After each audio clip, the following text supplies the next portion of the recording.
नमस्कार, आप देख रहे हैं अब तक टीवी चैनल। हमारे संवाददाता अमोद कुमार ने जनपद बांदा से जानकारी देते हुए बताया, अवैध वसूली के संबंध में सहायक आयुक्त औषधि वीरेंद्र कुमार ने प्रेस वार्ता की। जी हां, सोशल मीडिया में एक खबर चलाई जा रही थी जिसमें खाद्य सुरक्षा एवं औषधि प्रशासन चित्रकूट धाम मंडल बांदा कार्यालय में अवैध वसूली के आरोप लगाए जा रहे, जिसका संज्ञान लेते हुए सहायक आयुक्त वीरेंद्र कुमार ने प्रेस वार्ता की। उन्होंने सोशल मीडिया व दैनिक समाचार पत्रों में चलाई जा रही खबरों का खंडन किया है। उन्होंने कहा है कि कार्यालय में अवैध वसूली के संबंध में हमारे संज्ञान में कोई ऐसी सूचना नहीं आई है, लेकिन सोशल मीडिया के माध्यम से दैनिक समाचार पत्रों में विभाग से जुड़ी खबरें प्रकाशित हुई थी, जिसका संज्ञान लेते हुए प्रेस वार्ता की गई है। अवैध वसूली के संबंध में लगे आरोपों को पूरी तरह से खंडन किया गया है। उन्होंने कहा कि कार्यालय में एक आउटसोर्सिंग चतुर्थ श्रेणी कर्मचारी मिथुन सिंह है, जो कि कार्यालय में पत्रों का आदान प्रदान व पत्रावलियों का रखरखाव व कार्यालय में समस्त कार्यों में सहायक के रूप में कार्यरत है। अवैध वसूली की बात की पूरी तरह निराधार है, जिसका खंडन किया जाता है। मैं वीरेंद्र कुमार, सहायक औषधि चित्रकूट धाम मंडल बांदा। जहाँ तक कुछ मीडिया में पेपर में निकले कि कार्यालय में कुछ अवैध वसूली का आरोप लगाया गया औषध निरीक्षक के ऊपर, जो कि उसके संबंध में मैं अवगत कराना चाहूँगा कि मेरे संज्ञान में कोई भी अवैध वसूली के संबंध में नहीं है। और रही बात एक मिथुन, यहाँ पे जो स्टाफ है आपके पास, मैं सहायक आयुक्त औषधि मंडल में एक हूँ। मेरे पास कोई लिपिक नहीं है। लिपिक था एक, तो 2 साल पहले विकास स्थान से यहाँ से प्रकाशित हुई, तब से निर्माण की गई, कोई औषध लिपिक नहीं है।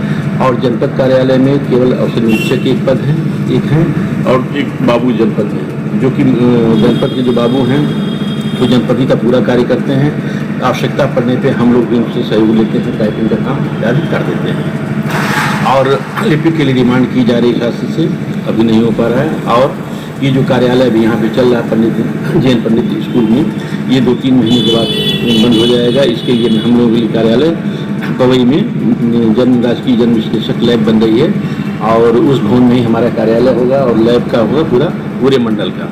तो उसमें क्या बाहरी जनपद से यहाँ पे जांच होने के लिए आएंगे नमूने, जांच होगा, वहीं कार्यालय शिफ्ट हो जाएगा। और बाकी हमारा कार्यालय जो है सुचारू रूप से चल रहा है। और हाँ, जहाँ तक लाइसेंस की है, तो लाइसेंस के लिए आवेदन करने की व्यवस्था सरकार से ये बनाई गई कि कोई भी आदमी कहीं से भी, भारत के किसी कोने से भी, और स्वयं अथवा किसी व्यक्ति सहायता से या किसी साइबर कैफे आदि से वो ऑनलाइन करा सकता है। जो ऑनलाइन जिस जनपद के लेगा उस जनपद के पोर्टल से फाइल चली जाती है, फिर उसमें अग्रिम कार्रवाई की जाती है।